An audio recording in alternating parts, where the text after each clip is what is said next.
Programme میں ایک دفعہ پھر خوش آمدید کہتے ہیں ناظرین. آپ کو گفتگو ہم کریں گے اس حوالے سے کہ سپریم کورٹ کے اندر آج گورنمنٹ نے جو ریویو پٹیشن فائل کی ہوئی ہے NRO کیس میں, اس میں انہوں نے جواب فائل کیا ہے. سیٹھی صاحب ایک بڑا انٹرسٹنگ پوائنٹ ہے, آپ ہمیشہ کہتے رہتے ہیں کہ ڈیل ہوئی بے نظیر بھٹو صاحبہ کی اور پرویز مشرف صاحب کی, آپ نے تو بڑے پہلے کہنا شروع کر دیا تھا. یہ آج انہوں نے خود کہا ہے جی کہ ڈیل تو کوئی تھی نہیں, NRO کو سمجھا ہی نہ جائے کہ وہ ڈیل تھی. یہ کیا گورنمنٹ یہ کیوں کر رہی ہے؟ گورنمنٹ کہتی ہے کہ ڈیل نہیں تھی. تو کون کہہ رہا تھا کہ ڈیل ہے میرے علاوہ؟ کوئی کہہ رہا تھا کہ ڈیل کے سارے لوگ ڈینائی کرتے تھے. ہاں نہیں, تو وہ ان کا مطلب یہ ہے کہ ڈیل تھی سیاسی, مگر ایک طرف تو گورنمنٹ یہ کہہ نہیں رہی ہے کہ یہ سیاسی موٹیویشن تھی یہ سارے کیسز کھولنے کی. جی ہاں, ایک طرف گورنمنٹ یہ کہتی ہے نا پولیٹیکلی موٹیویٹڈ تھے سارے کیسز, اور دوسری طرف کہتی ہے ہم نے کوئی ڈیل نہیں کی اور آن میرٹ ودرا کر لیا. ایگزیکٹلی یہ آن میرٹ بنا تھا. اور وہ کہتے ہیں کہ یہ ایسے کلوزڈ اینڈ پاس ٹرانزیکشن کے طور پر. مطلب اس کا یہ ہے, دیکھیے نا, وہ جب کہتے ہیں نا کہ ڈیل نہیں تھی, ڈیل بڑی ہوتی نا, گڑبڑ ہوتی ہے ڈیل میں, کوئی لین دین, اس میں میرٹ نہیں ہوتی, پرنسپل نہیں ہوتا.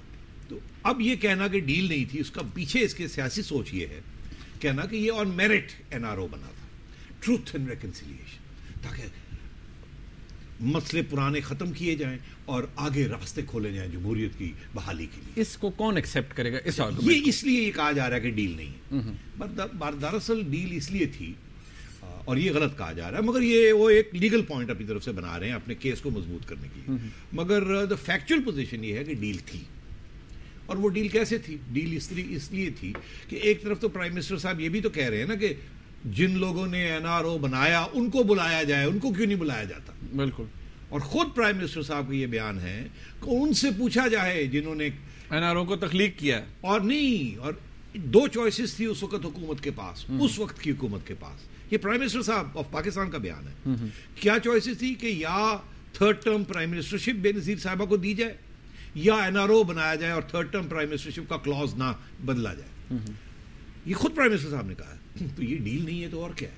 اگر آپ ڈسکس کرتے ہیں چودھری حضرات کے ساتھ کہ جی بے نظیر بھٹو صاحبہ کو واپس لانا ہے, ان کو واپس لایا جائے یا نہ لایا جائے, تو وہ تو یہی کہیں گے مت لایا جائے. مگر کیونکہ راستہ کھولنا تھا, آگے بڑھنی تھی بات, الیکشن کروانے تھے, ڈر تھا کہ نواز شریف بھی نہیں ہوگا, بے نظیر بھی نہیں ہوگی, تو لیجیٹمیسی الیکشن کی کیسے آئے گی.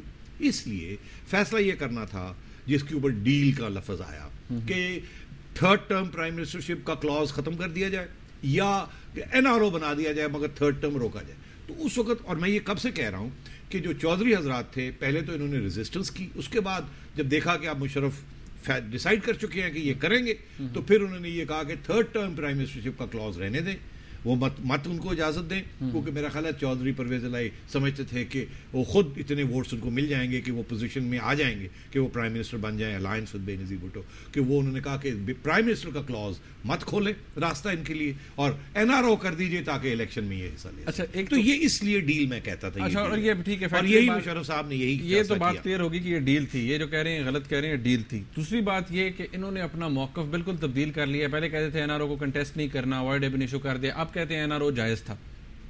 اس کے پیچھے سیاسی سوچ کا ہے. یہ جو لکھ رہے ہیں بابر اعوان صاحب کیا لکھوانا چاہتے ہیں, ظاہر کیا کر رہے ہیں؟ یہ بھی بڑی دلچسپ بات ہے, کیونکہ کمال اصفر صاحب جنہوں نے آ کے کہا تھا دسمبر میں غالباً کہ جی بالکل آپ ایبن ایشوز کو ختم کر دیں, ہم تو کنٹیسٹ نہیں کرتے, اور ایک اور بلنڈر مارا تھا, اور اس وقت بھی بڑا اس کے علاوہ بھی کوئی اور فضول سی بات کر دی. جی انہوں نے کہا CIA سے خطرہ ہے اور GHQ سے خطرہ ہے. اچھا, اور پھر اس کے بعد اب یہ کہہ رہے ہیں کہ نہیں یہ تو ایبن ایشو جو ہے آپ کو نہیں کرنا چاہیے, تو 180 ڈگری ٹرن. ایگزیکٹلی, بالکل. تو یہ کیوں کیا؟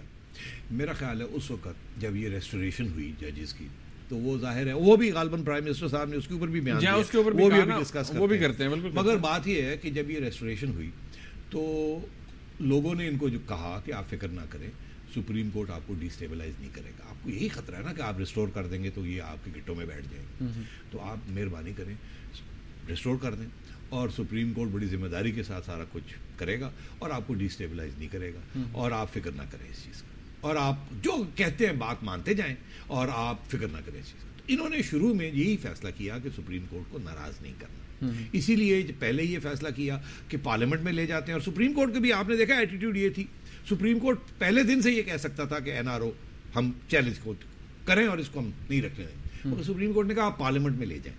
اس کو تو یہ نہیں پتا تھا نا کہ پارلیمنٹ میں یہ NRO پاس ہوگا یا نہیں ہوگا, ہو بھی سکتا تھا, اور اگر ہو جاتا تو پھر کیا ہوتا, پھر مشکل ہو جاتا نا سپریم کورٹ کے لیے اس کو کرنا. مگر انہوں نے یہ پارلیمنٹ میں جب لے کے جانے والے تھے تو اس وقت پھر ایم کیو ایم نے بیک آؤٹ کر دیا, اور اس لیے ان کو نہیں کرنا پڑا. ان کی یہ اس وقت کوشش تھی, ٹائم ہے نا ابھی, ہاں جی بالکل, ہاں ان کی یہ کوشش تھی اس وقت کہ سپریم کورٹ کو ناراض نہ کیا جائے.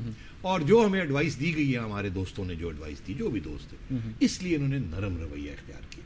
مگر اس کے بعد جب دیکھا اب کہ سپریم کورٹ کو تو اپنا رویہ, اب یہ سپریم کورٹ کو انوائے کرنا چاہتے ہیں, نہیں انوائے نہیں, اب یہ لڑائی کرنا چاہتے ہیں پوری لیگل طریقے. ان کو یہ اب نئی ایڈوائس یہ ملی ہے کہ آپ تو لیٹ گئے تھے, سپریم کورٹ نے اب آپ کی کوئی بات نہیں سنی, اب آپ کو بھی تھوڑی بہت لڑنا جھگڑنا چاہیے, ایسے نہ کریں کیونکہ وہ فیل ہوگی نا اسٹریٹجی.